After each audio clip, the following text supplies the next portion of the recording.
We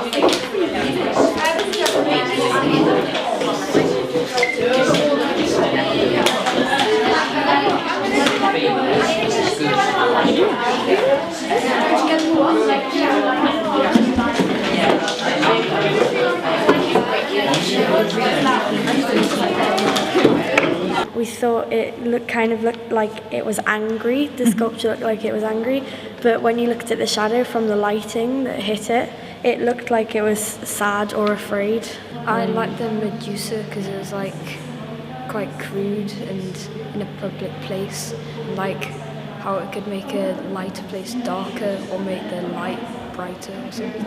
And it's sort of got cuts all over its body, which represents that it's been damaged but it's still standing, so it hasn't died, and it just sort of represents how Madrid did in the Spanish Civil War.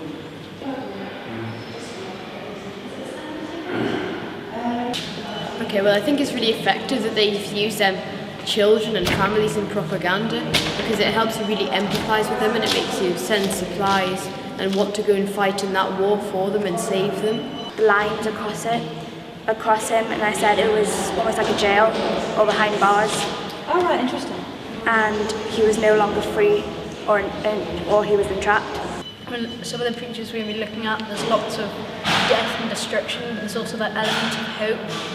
Kind of like one picture we looked at was of a desolate house that like had a bomb dropped on it, but there was a rising sun in the background and a blue sky with no clouds, so kind of sense of looking forward. I was thinking about Guernica and what it was like to be there on the night it actually happened, and sort of the families torn apart and the sort of all the rubble, and sort of wandering through what would happen, running through the debris afterwards, like the shells, and what all the memorabilia of lives lived, lives lost.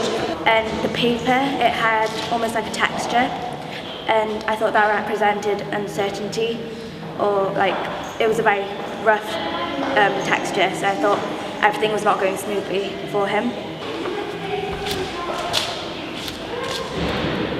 That could show that like they were trying to hide something and other people feared them because of it. I think it was in fact like pieces of paper like floating in the air, but I liked that because it reminded me of the war between Cyprus and Turkey, like when Turkey invaded Cyprus and then they took the top part of the land, and now if you go there, then if you look in the no man's land, then you can actually see the washing line off that day, like full of the clothes. Sometimes when you see the picture, you don't quite fully understand what's going on, but if you have words in it, helps you like figure out what's going on. It's like the hope in the background, but they're kind of oblivious to it because it's always in the background, so they like don't really see it. It's like really barren, but it's bright, and the dove's like a figure of hope. I asked myself like why he chose to do this kind of an artwork and what each part of the artwork represents. Well,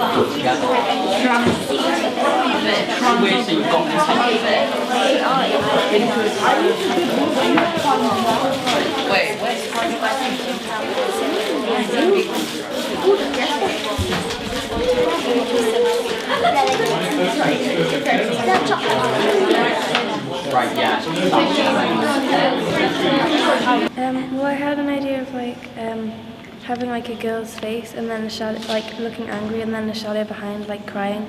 But then I thought maybe I could have the girl's face looking happy and the shadow being sad. So the shadow shows like all the emotions, but it like shows how it actually is. It's not like all bad. I'm sort of thinking of this massive tower towering above, so the symbol of hope. So, and I'm kind of sort of draw a sun in the middle, do rays of hope through this destruction around.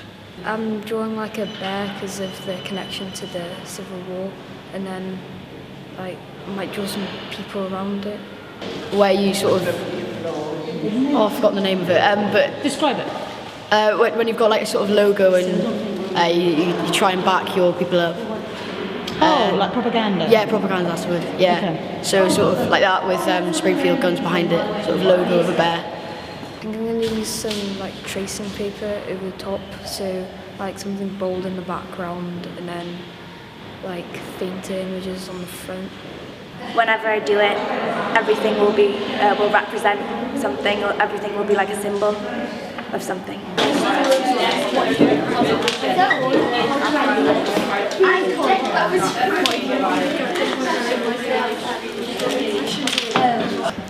Well, I started writing a poem, and then I noticed that there was a lot of stuff that around me that was obviously written in Spanish, but I thought like writing a poem in Spanish didn't quite sound right. So I thought, well, I've got some stuff that I could use to make a Spanish sound on my phone, like the acoustic guitar. So cool.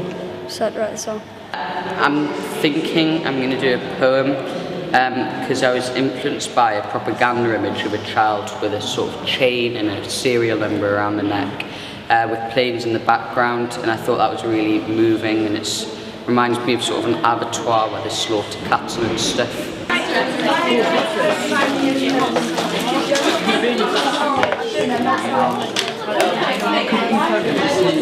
Two hands, be it like splitting the building in two, and I got it from like loads of different artworks, and it's just mainly about like the Republicans and like the other side being like split, and it's called Divided. We've got this idea of like just destruction and kind of like a burning city, but our idea is like We liked the flames are like. Yeah, we liked the pictures where they were like stuff climbing into, like going higher. Somebody has written down a poem about why it shouldn't be like this, or peace between the two sides, and it's ripped up. Okay, so you naturally going towards the kind of like text. Yeah, something, and then maybe like how it's ripped up and between all the war and bombing and stuff. But I'm not really that sure about what it's going to look like yet. We liked the idea of the distraction going into hope. I think I'll try and do something that wouldn't be thought of straight away as relating to war, but it's got kind of like hidden things in there that if you like, depends on who looks at it, and they can see different things in it and how that can relate to war and other things as well. Right, yeah. And then the words inside the words are going to explain what's the meaning inside the picture. So mine says save me and help. It's explaining the mother trying to help a child survive the Civil War. So I use the emotions, like what was it? Despair, which is an example of one. So it was like the words were kind of the emotions of the picture. I had like a person and they're looking at the destruction, and then behind them it's all like white and gold and stuff, so the hope is always behind them. I want to keep the dove like flying out from chaotic city. While Helen's talking, and we'll certainly be taking notes as well. I think I'll do what it was like before the war, during and after, and then what it's like today. Okay. When you do sculpture, do you use clay, plasticine, variety of materials? And clay's great for that, isn't it? Because you can sort of cut into it and separate it out.